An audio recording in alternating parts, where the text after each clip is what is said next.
Hola comunidad del cricket todos los días.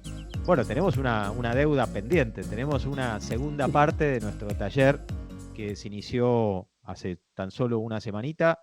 Obviamente, por lo tanto, vuelvo a dar la bienvenida a Gilberto Ramírez. Hola Gilberto, ¿cómo estás? Hola Juan Pablo, muy bien, ¿tú cómo vas?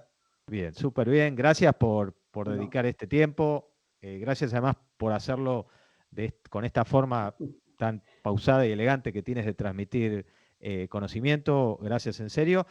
Eh, muchas Siempre gracias. puede pasar que tengamos una nueva asistencia en este momento, así que quiero presentarte correctamente. Gilberto Ramírez, Dale, gerente de consultoría de Kenwin, con base en Colombia. Eh, Así que, digo, hechas las presentaciones, bueno, yo mismo tengo la ansiedad de retomar desde aquel punto de cierre que dejaste en el inicio del taller, o en la primera parte del taller, mejor dicho, y por supuesto darte la palabra.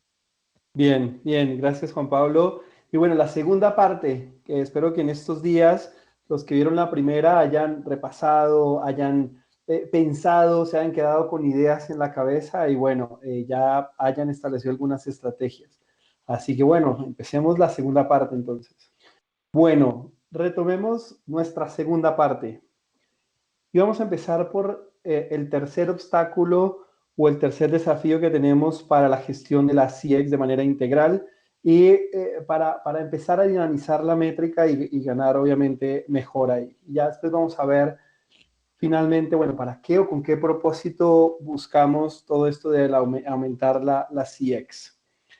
Bien, les comentaba en la última sesión que había ciertas confusiones en los indicadores que encontrábamos frecuentemente, una medición de NPS para responder alguna pregunta que no era la que puede responder NPS, cuándo se puede usar la Customer Effort o cuándo podemos mirar un nivel de satisfacción. Entonces vamos a repasar un poco de eso. Um, no comprendíamos un poco la diferencia de nivel de agente y nivel de proceso, y uno de los retos o también que encontrábamos es que las mediciones de experiencia de cliente pueden servir a diferentes propósitos. Hay que separar muy bien si es para un control de procesos, para hacer profundidad en algo que yo quiero entender desde el comportamiento de mis clientes, o si quiero para medidas estadísticas, mediciones estadísticas o control de evolución de mi experiencia. ¿Está bien? Eso también pueden ser dos visiones o dos objetivos diferentes. Entonces, a partir de esos problemas que hemos visto, bueno, ¿qué mediciones hay?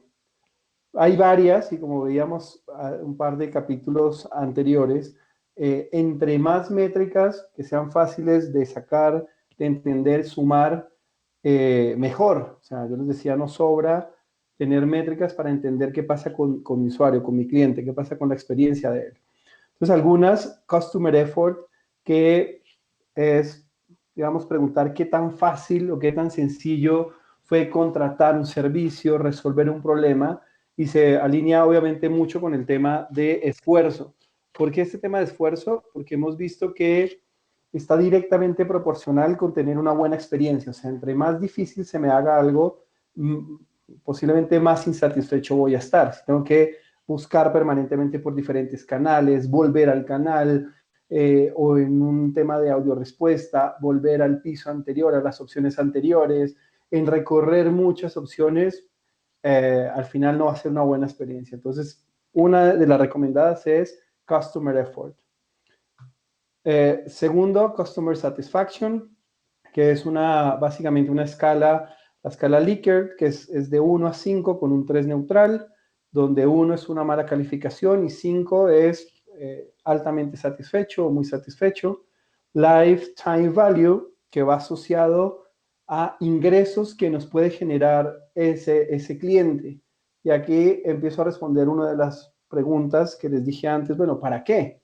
Finalmente, la organización quiere una perdurabilidad, una rentabilidad en el tiempo, así que esto tenemos que irlo cruzando y pensando en términos monetarios también. O sea, eh, la experiencia a partir de generar lealtad y generar recompra, por ejemplo, e inversión en nuestra empresa, es precisamente para eso, para que haya unos ingresos perdurables y una viabilidad económica en el tiempo. Entonces ya empezamos a ver este tipo de métricas. Share of wallet es qué está comprando nuestro cliente, qué podría comprar, qué parte de tu portafolio no está comprando, qué recompra, con qué frecuencia, ¿sí?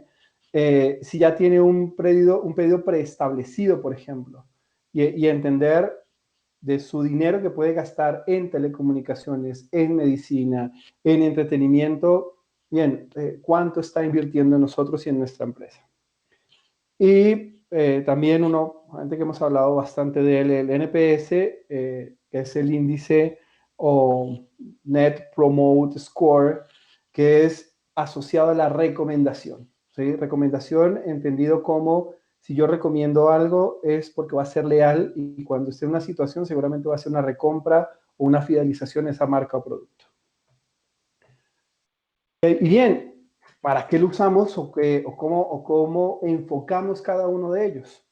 Entonces, nuestra recomendación es que el NPS responda a la pregunta de relacionalmente cómo está ese cliente con mi marca, ¿sí? O con mi producto. Es un tema más holístico. Pues cuando pedimos un tema de recomendación, y sobre todo pídanse ustedes o pónganse ustedes en el lugar de un muy buen amigo, un familiar que les dicen, bueno, oye, quiero irme para tal lado, ¿qué me recomiendas? Ahí uno está poniendo, entre comillas, el pellejo, ¿sí? O incluso la honestidad de decir, no lo puedo recomendar para un sitio que no debería ir. Así que se piensa en todos los sentimientos y en toda la emoción que puede haber alrededor de una marca. Entonces, ok, te recomiendo porque son buenos por esto, porque atienden bien. Y ahí empieza una serie de características que pueden hacer la diferencia de esa afiliación a la marca o al producto. Cuando hablamos de Customer Effort o índice de esfuerzo de cliente, lo asociamos mucho al journey. ¿Por qué? Porque si recuerdan, allá hace una semana que conversamos sobre la Service Journey, que parte y que un cliente tiene una necesidad y no busca un canal. Entonces, cuando el cliente dice, ok, quiero un crédito, ¿sí? Quiero buscar un crédito, quiero una nueva tarjeta de crédito. Eso es un journey y posiblemente ese cliente pase por diferentes canales y diferentes interacciones. Mirará en la página de internet, mirará las condiciones de intereses, un comparativo, por ejemplo, con tarjetas de crédito del mercado, pondrá en un formulario un contáctenos o busca un WhatsApp y finalmente su objetivo es tener la tarjeta. Pasará por analistas de crédito, temas de cartera, temas de recolección de documentos e incluso el delivery y la recepción del cartón, ¿sí?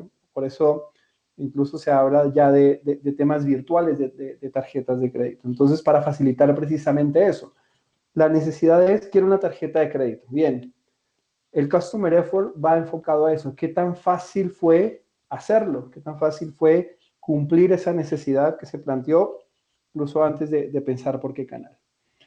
Y por último tenemos la CSAT, o asociada también a DSAT, que se recomienda para el punto de contacto, ¿sí? ¿Qué tan satisfecho estuvo con esa interacción, ya sea presencial, telefónica, por chat, etcétera?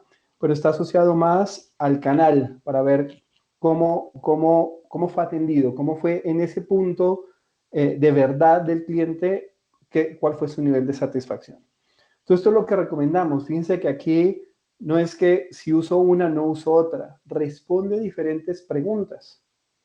Entonces, bien, son divisiones diferentes. Posiblemente van para mediciones y áreas diferentes. En ese nivel, ya más adelante vamos a ver cómo estas métricas deberían tener palancas hacia adentro y hacia profundidad de la operación. Entonces, esto es una forma de verlo, de organizar, de alguna manera delimitar esas zonas grises que puede haber con algunas de las métricas. ¿Está bien?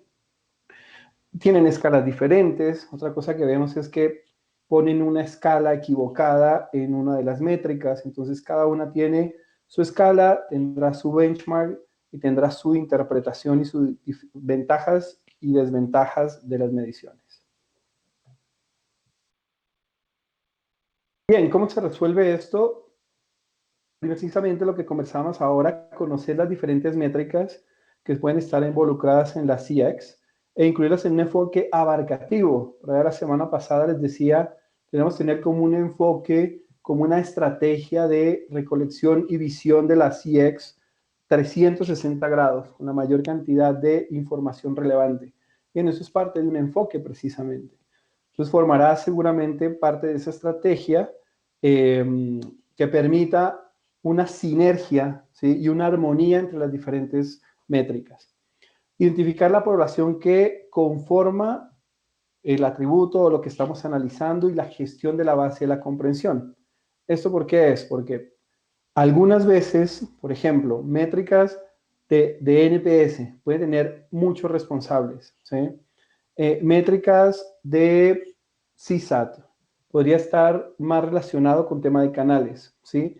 De Service Journey o Customer Effort, encaminado a diseño de procesos, por ejemplo, o áreas de Design Thinking o de experiencia de clientes. ¿Qué hago con esos datos también? O sea, ¿cómo se resuelve, por ejemplo, si tengo datos para la gestión uno a uno o datos de mirada de nivel de proceso y evolución de KPIs? Hay algunas estrategias, sobre todo lo hemos visto con NPS, cuando hay detractores extremos, de estos que nos califican con 0 y 1, que dispara un proceso de cierre de loop o recuperación de la experiencia, y ahí se hace una gestión uno a uno. Entonces también es aquí qué hacemos con ese tipo de información y cómo resolvemos el nivel uno a uno o el de mirada de procesos y evolución de los KPIs. Bien, es como las mediciones, lo que encontramos y cómo abordarlas, ¿sí? Poner responsabilidades, metas acordes, establecer cómo se va a aportar cada uno de ellos. Y ahora otro es, bueno, ya tenemos la medición y ¿ahora qué? ¿Qué hacemos? Bien, el siguiente paso es gestionar. Y esto, aunque parezca obvio, hemos encontrado que algunas organizaciones tienen un área responsable de la medición simplemente para reportar a un CEO, para reportar a un board en cómo están, pero no trascienden el resto de la organización. Entonces la información se queda engavetada y no pasa nada con eso. Seguramente si ese es el escenario, al siguiente año, en la siguiente medición, en el siguiente trimestre, los resultados serán similares o peores, digamos. O será una lotería. ¿Qué pasa con esa evolución? Entonces, aquí es, bueno, ya tenemos ese esfuerzo, seguramente se habrá invertido algo en un aplicativo, en una entidad externa que lo haga, en canales, en SMS, etcétera, para levantar toda la información. Ahora bien, aprovechar esto para trabajar en el resultado como tal. Entonces, cosas que vemos, considerar el resultado de la medición como el final de la gestión. Tuve la medición, mi NPS es 30, 45, menos 5, lo que dé, y listo, hasta ahí llego. Y la segunda es, los segundos errores que encontramos frecuentemente, es que se subestima el involucramiento de todas las áreas. Y en el quinto punto, que lo vamos a ver ahora, me van a entender mucho más. Pero la CX es responsabilidad de muchas áreas de la organización, casi que de toda la organización. Ahí vamos a ver más adelante cómo se puede enlazar. Entonces, ¿qué hemos encontrado? Y me ha pasado en algunos casos con algunos clientes. Me contacta el área de experiencia de clientes. Me dice, bueno, necesitamos un modelo de experiencia de clientes. Hacemos toda la visita y todo. Y decimos, bueno, esta es la forma en la que deberíamos trabajar. Y obviamente involucramos otras áreas. Y nos dicen, no, no, no, eso ya no es de mi área. ¿Sí? Esto ya es con el de operaciones, ya es con el de campo, ya es con tal. Cuando entre todos se construye eso. Y está el otro lado, ¿no? En decir, si hay un problema en NPS es de esa área, ¿sí? Es el área de la experiencia la responsable y eso tampoco es así. Entonces, eso es de lo que generalmente o varias veces hemos encontrado. Bien, ¿cómo hacemos esto de la gestión y cómo conectamos esto? Y alguna vez uno de los clientes me decía, bien, esto, es más, yo le comentaba, ¿no? Que generalmente nos dicen, o cuando se habla de experiencia de cliente, se piensa en esta capa final del contacto, ¿no? En la interacción final por alguno de los canales y todo. cuando antes debe haber un andamiaje muy bueno para que eso sea cierto, ¿sí? En diseños, en ejecución, en gestión, en herramientas. Así que aquí empieza ese concepto, cómo conectar para gestionar. Entonces, la experiencia del cliente es el indicador externo, nosotros los llamamos indicadores de output, ¿sí? El NPS es un resultado final, el CSAT resultado final, Customer Effort resultado final, Lifetime Value. Bien, son resultados de métricas de output, pero necesitamos internamente ir conociendo y ver cómo apalancamos y cómo damos respuesta interna a esas métricas. Entonces, las organizaciones de alto performance miden rigurosamente y comprenden los factores que apalancan la experiencia del cliente. Entonces, a partir de una métrica o de la métrica empiezan a haber palancas. Por eso siempre he recomendado, ¿sí? Por ejemplo, en el NPS que se pide recomendación, si la recomendación no es satisfactoria o es satisfactoria, entender por qué. Esto debido a que no todos los atributos pesan lo mismo para una satisfacción y los clientes valoran más un atributo que otro. Habrá situaciones o perfiles que valoren más una amabilidad, por ejemplo, que una resolución. Y tengo varios casos así. Empresa de utilities, por ejemplo, se daña o se cae la luz, ¿sí? No hay luz. Obviamente, cuando una persona llama al call center, sabe que un asesor no va a poder ir y arreglar el poste, el transformador o lo que sea. Pero lo que no va a perdonar es que no sean sensibles con su problema, ¿sí? Estaba haciendo un trabajo y se cayó la luz, hay alguien que tiene que estar conectado a un respirador o algo. Entonces ahí, por ejemplo, el atributo importante es eso, es interés genuino por ayudar, dar la información, posiblemente no tiene la resolución, pero tiene muchas otras cosas. U otros donde no me importa que me traten bien, lo que quiero es que me resuelvan. Así que hay que entender muy bien eso. O la velocidad, qué tan rápido, el precio, etc. Y para poder gestionar debemos pensar factores internos que las apalancan hacia arriba o hacia abajo. Es decir, tengo el dato de CX. Ahora, ¿qué ayuda a eso? ¿Serán los perfiles? ¿Será temas de recursos humanos? ¿Será la velocidad? ¿Será el appeal del producto? ¿La facilidad de explicar el servicio? Etcétera. Y una vez determinados, ¿cuáles son los atributos sobre los cuales se deben focalizar? Bien, controlarlos y medirlos.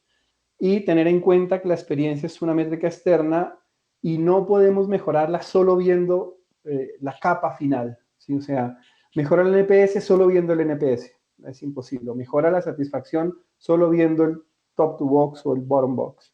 Hay que entender qué hay detrás de eso. Ese es uno de los grandes retos y hemos visto que eso no se entiende generalmente. O cuando uno pregunta, bueno, ¿cuáles son las palancas? Me acabo de acordar de otro error ahí. Si asume que la palanca es la mayor cantidad de quejas y no necesariamente. ¿Sí? O sea, la gente se puede quejar por algo, pero finalmente no termina siendo lo relevante. ¿Sí? No sé, por ejemplo, o sea, para que me entiendan desde un punto extremo, a ver, a mí me encanta Ferrari, ¿sí? Y si yo me quejo es del precio del Ferrari, pero no porque tenga muchas quejas de precio van a quedar insatisfechos con Ferrari, o sea, no creo, ¿sí? Es más o menos así, eso sé que es un ejemplo extremo, pero hace mucho sentido para la explicación. Bien, entonces, ¿cómo identificamos esos factores causales? Y esta es una forma de hacerlo. Básicamente, esto es, digamos, una aproximación, ¿sí? Uno puede decir, bien, la experiencia del cliente puede responderse en una solución fácil, ¿sí? Y en un tiempo lógico desde la expectativa del cliente. ¿Sí? Ese tema de atender a tiempo también parte de qué expectativa hay. Entonces, si nosotros cubrimos, por ejemplo, el brindar una solución fácil, atender a tiempo, hay varios procesos, palancas, métricas, estrategias que va a dar una mayor solución o atender a un tiempo adecuado. Voy a empezar por atender en el tiempo adecuado. Un cliente tiene una expectativa, no sé, va a llamar a un soporte técnico o va a una oficina, posiblemente tiene una tolerancia de espera, ¿sí? 15 minutos, 20 minutos, o dependiendo serán 5. Bien, esos tiempos de espera están asociados a un dimensionamiento correcto. Entonces, ¿cómo quiero llegar a una experiencia de clientes si ya por diseño voy a hacer esperar a mis clientes el triple de lo que consideran lógico? Entonces, ahí es donde empieza lo que les comentaba anteriormente de un andamiaje. Y un cliente alguna vez que hablábamos de esto me decía, claro, esto es como hacer poesía sin saber escribir. Primero hay que saber escribir las bases, lo básico, lo higiénico, que si se comunican por un canal tengan un tiempo de espera aceptable, ¿está bien? Y hacia el lado de la solución, que hayan una precisión en las transacciones, que si yo llamo o consulto en la página, sea información totalmente consistente, que los procesos estén enfocados a resolver y no escritos desde la capacidad interna, una continua mejora de procesos, obviamente va toda la parte de métricas, toda la gestión de monitoreo, por ejemplo, y el desarrollo, obviamente, de mis asesores en habilidades y conocimientos correctos. O sea, ser, saber y hacer todo en busca de brindar una solución fácil. ¿Está bien? Obviamente aquí canales no asistidos están involucrados también en la parte de diseño y en garantizar que se trate de resolver lo máximo por ese canal. Bien, ¿cómo resolvemos esto? Analizar y comprender las palancas, ¿sí? El por qué, qué puede impactar esta parte de recursos humanos, cómo puede impactar allá en la CX, dimensionamiento, como monitoreo qué está haciendo, qué no está haciendo, la gente de experiencia, el que diseña, el de design thinking, qué está haciendo, desde qué punto lo está pensando, y sumar y involucrar a todas las áreas en la gestión de la CX. O sea, aquí es donde termina de hacer sentido este andamiaje que les decía. O sea, aprendamos a escribir, tengamos las bases para ya hablar de una experiencia, digamos, inolvidable para nuestro cliente. Y saber cómo las decisiones afectan esta CX. ¿Sí? Por ejemplo, se toma la decisión de recortar recursos. Bien, miremos qué impacto hay en la CX y con eso se toma una decisión, digamos. Que hay que hacer también un balance con costos, pero entender qué impacta o qué puede ocasionar una decisión interna en algunos de los procesos que deben ser sinérgicos para la CX. Y el último punto es esto que, a ver, nosotros no buscamos la mejora por la mejora, ¿sí? Esto tiene una razón de ser la CX. Entonces, porque a veces hay restricciones de presupuesto o restricciones de estrategia o de herramientas para, de alguna manera, manejar o mejorar la CX. Uno, porque no se entienden las palancas, y lo otro, porque no se asocia a los impactos económicos y financieros y la perdurabilidad de la empresa. Entonces, la idea es empezar a vincular esa CX con precisamente los ingresos, la rentabilidad. Por ejemplo, se gestiona la CX como el canal de contacto y no en la service journey. Entonces, el área de atención a clientes, ¿quién se encarga? Canales. Bien, pero bueno, ¿y qué pasa con toda la integralidad, la omnicanalidad, el punta a punta, el deseo del cliente? ¿Cuáles son precisamente las service journey? Subestimar perfiles de contratación, habilidades mínimas y sistemas de compensación del personal que toca el cliente. Entonces, solemos ver, sobre todo en los BPO, que puede llegar a ser producido por una cadena de gestión de presupuesto, que los perfiles no son los más adecuados o se definen perfiles sin ningún análisis previo de cuál persona puede tener mayor probabilidad de éxito de generar una buena experiencia. Subestimar el impacto de la employee experience en la experiencia del cliente también. O sea, es difícil pensar que una persona insatisfecha en su puesto de trabajo tenga una consistencia en atender bien a sus clientes, ¿sí? A la gente que lo llama. Y obviamente en los ingresos, posiblemente si es un vendedor o algo que no se siente bien pago, hará lo mínimo, ¿sí? No se esforzará por tener un mayor volumen de ticket o en una cobranza, por ejemplo, una mayor promesa de pago.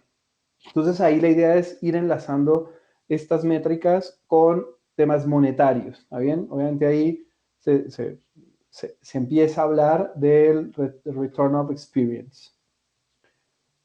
Entonces, cruzarlo con tickets promedio, frecuencia de compra, ciclo de vida, cantidad de recomendaciones, el churn, que para mí es una métrica espectacular de experiencia. Finalmente, cuando alguien no se siente bien atendido y le dan una puerta de salida, por ahí sale. Entonces, suele ser un muy buen indicador. Cantidad de consultas, reclamos, etcétera. Obviamente asociado a volumen de transacciones o cantidad de demanda. Esto es solamente una idea de la monetización de esto. Esto es un análisis que se hizo recientemente de empresas que se consideraban líderes en CX por sus resultados, por los esfuerzos, por los procesos que tienen montados, por su declaración de dirección, lineamiento estratégico, y los que de alguna manera estaban rezagados o que tienen varios de estos problemas que habíamos visto anteriormente. Veíamos que la tasa de crecimiento de ingresos anual compuesta en los últimos 5 años distan 14 puntos porcentuales entre los líderes de CX y los rezagados. Esto debido a mayor recompra, menor churn, mayor facilidad de ingreso. ¿Está bien?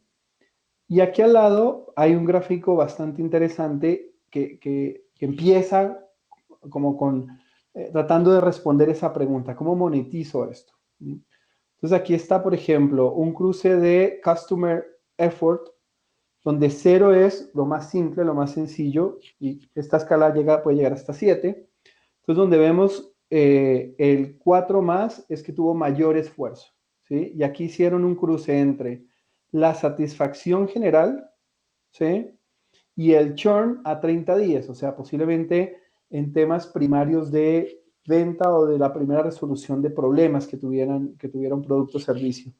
Y fíjense cómo, miramos este de churn rate, ¿sí? Donde hay un churn, percentage of attrition, ¿sí? Hay un churn que de un momento a otro, cuando hay mucho más esfuerzo, se dispara, ¿sí? O una satisfacción general de la operación o del canal, o una satisfacción con el agente. O sea, fíjense cómo un tema de esfuerzo se puede cruzar con CX, o perdón, con experiencia, o con estos datos de satisfacción, bottom box, top to box, y attrition, o digamos el churn temprano. Aquí hay ya dinero, ¿sí? Dejar plata sobre la mesa, ya hice el esfuerzo de tener mi cliente y en 30 días se va. Esos pueden ser algunos gráficos, algunas visiones interesantes. Bien, ¿qué otra cosa se puede empezar a hablar o medir? El Sales Experience. ¿Cómo asocio eso al journey de la compra desde el punto de vista del cliente para generar un mayor ingreso? La visión de CX, la del empleado, ¿sí? La experiencia del empleado. Incluso últimamente he visto ya varios modelos, incluso COPC está trabajando ya fuertemente en un tema de Employee Experience y enfocado al ROI o el retorno de la experiencia. Bien, entonces, parece también estas visiones de monetizar y el retorno de todo esto que va alrededor de la experiencia de clientes. Bien, ¿cómo resolvemos todo esto? Bien, entender que la experiencia es un resultado final de lo que la empresa brinda. No es ni de un área, no es de un proceso, no es solamente de los canales, no es del encargado de la experiencia de cliente, no es del director de CX, es un andamiaje de todas las diferentes áreas y personas que conforman la organización. Y empezar a relacionar precisamente la CX con ventas. Bueno, la gente me compró más, ¿qué experiencia tuvo? ¿Qué resultados tuvo? Los que llegan al churn, los que los que no se pudo retener, ¿cuántos contactos previo tuvo? ¿Cuánto recontacto existió? ¿Cuántas quejas puso? ¿Sí? ¿Dónde hay un punto de quiebre en el que cuidar de manera particular? Entonces ahí ya se puede empezar a unir ese tipo de métricas. E involucrar toda la compañía para estos diseños exitosos de Service Journey y un entendimiento de la CX. ¿Qué mensaje nos gustaría dejar? Si se dan cuenta, esto es escuchar al cliente, ¿sí? Las métricas, los comportamientos, las diferentes visiones, qué dice el asesor, qué feedback hay, todo con el objetivo de escuchar al cliente antes que la competencia lo haga por ti. Bien. Frase de cierre, por si quedaba alguna duda de que había que prestar atención a este taller que bueno, primero nuevamente agradecerte, felicitarte. Fue una doble jornada, así que súper agradecido. Bueno, yo me doy este gusto o este lujo cada vez que tengo la oportunidad de acompañar un cierre de algún tramo, en este caso del formato taller, de dirigir algunas preguntas al speaker, al Claro que sí. instructor, un poco para, y ese es mi desafío de alguna manera también, tratar de poner en mis palabras las dudas o las consultas adicionales que puedan haber surgido de la comunidad, ojalá tratando de ser lo más representativo posible de ella.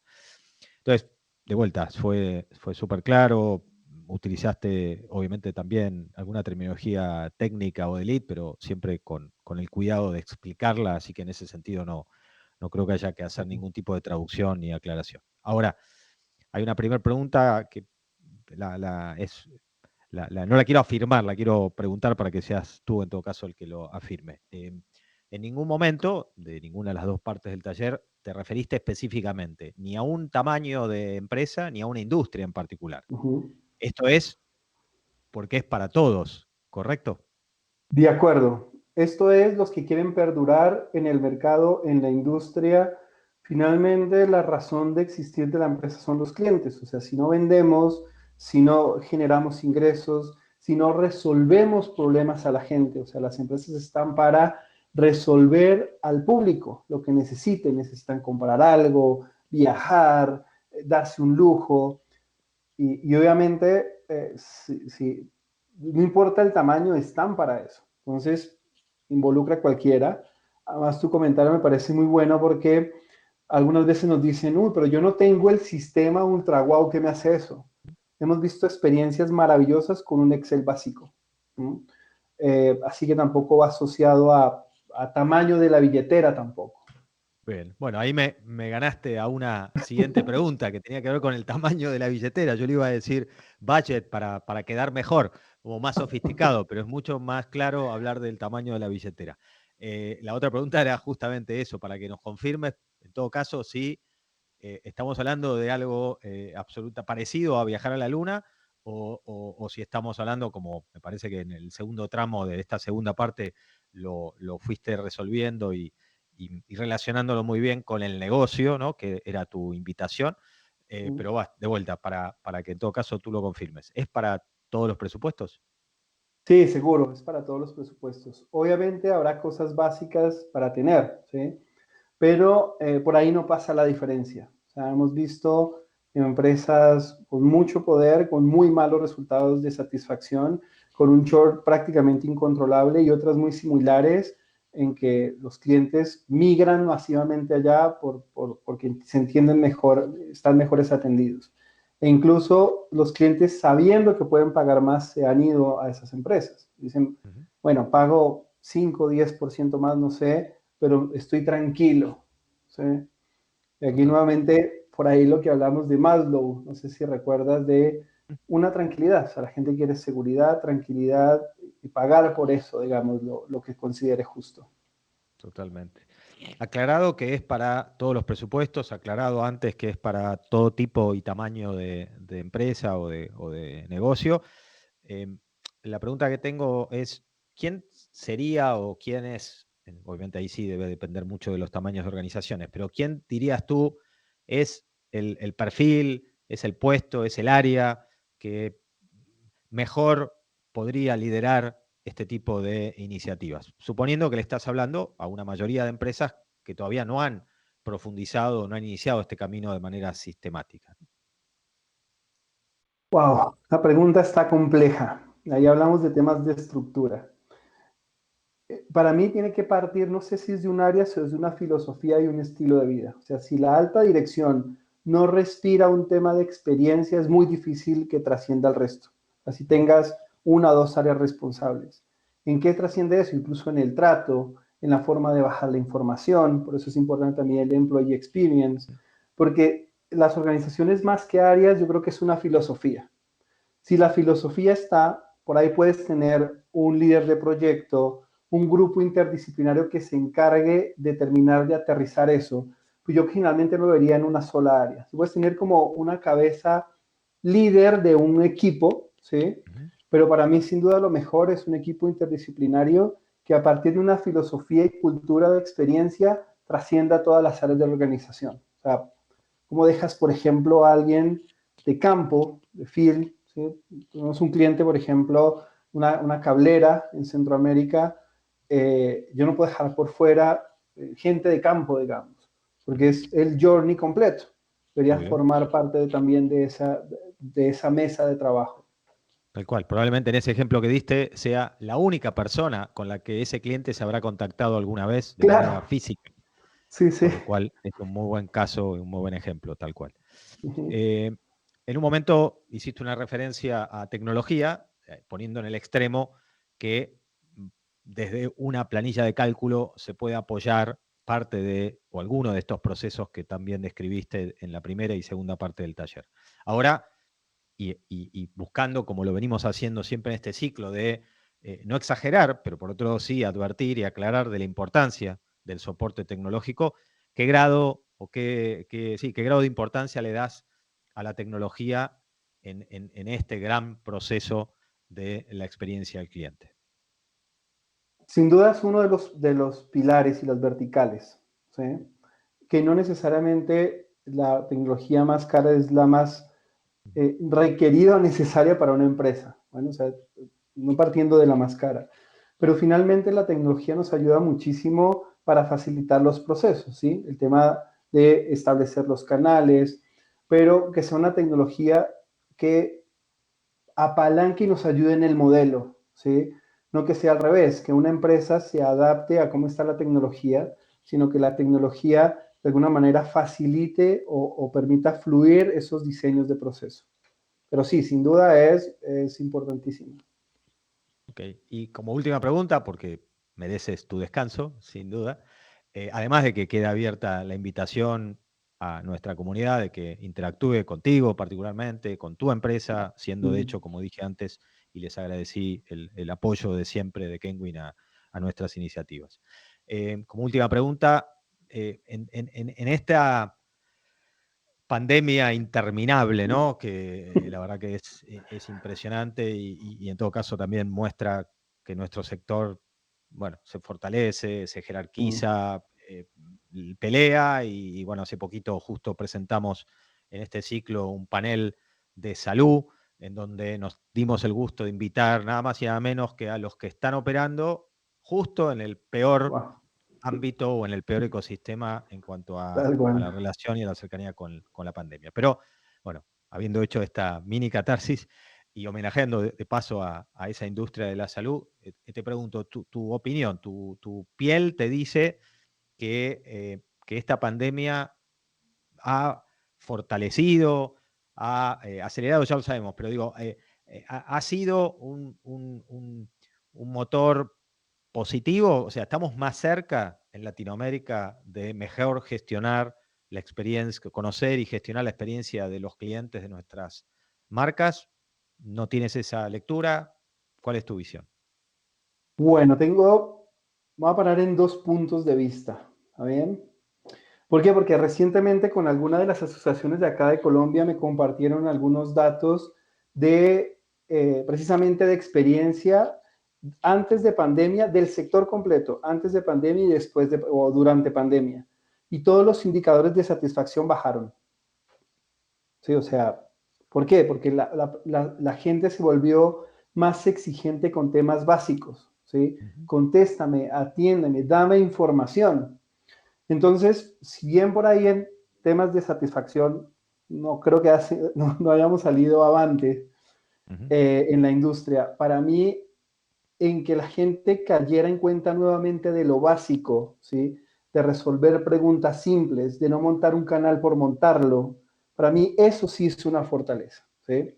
Antes es, monten un WhatsApp. ¿Por qué? Ah, porque todo el mundo va en WhatsApp, entonces lo montaron.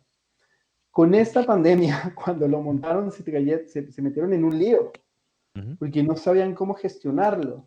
Entonces, ahí les tocó ir un paso más atrás y para mí eso es parte de lo que pudo enriquecer la industria, esta situación. O sea, ok, montamos, pero ¿para qué? ¿Qué vamos a hacer? ¿Qué vamos a resolver? ¿Qué no vamos a resolver? ¿Sí? ¿Cuánta gente vamos a poner? Entonces los llevó a pensar un poco más profundo de por ahí de una decisión que se tomaba mucho más a la ligera, entre comillas. Clarísimo. Bueno, a partir de esta visión, obviamente, qué mejor entonces que tomar cada uno de los consejos que has dejado en estos 2 días o 2 partes de taller, para que las organizaciones entonces de todo tamaño, de todo perfil o de toda industria y con su límite por abajo o por arriba del presupuesto, que pueda de una vez encarar, digamos así, un proceso profesional y sistemático de mejor gestionar la experiencia de sus clientes. Así que, Gilberto, 1.000.000 de gracias y hasta siempre. Un placer, Juan Pablo, que estés muy bien.